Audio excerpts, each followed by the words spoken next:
Bill Maher, who I find repulsive on the way he sees the world, but I do give him credit.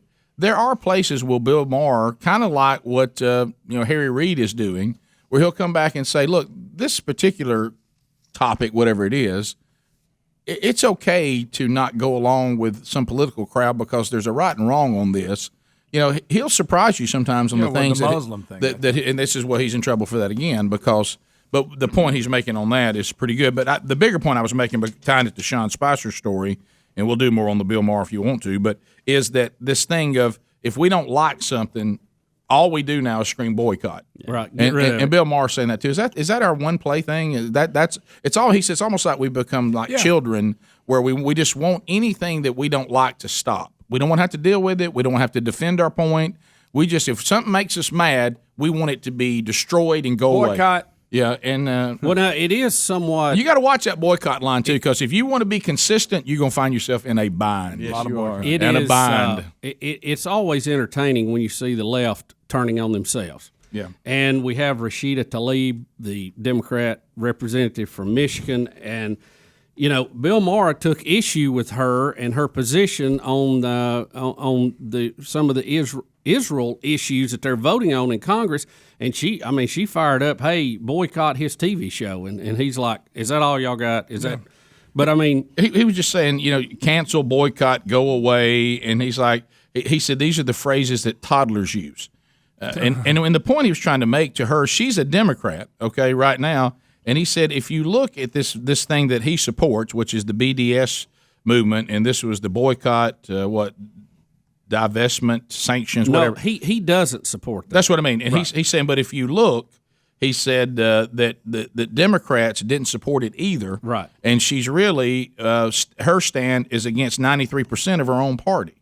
Yeah. So he's saying when it comes to the behavior toward, Jewish people and toward Israel, nobody agrees with you, but about 17% of the people of any party.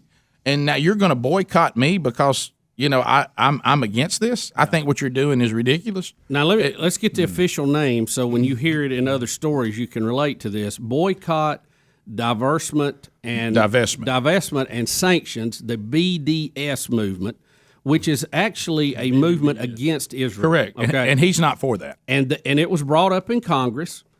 The House voted against it 318 to 17. That's 93%. Of the Democratic Party voted against it. Now the squad voted for it. They're part of the 17. Okay, and he's pointing out that your own party don't go along with it. So are you going to boycott them too?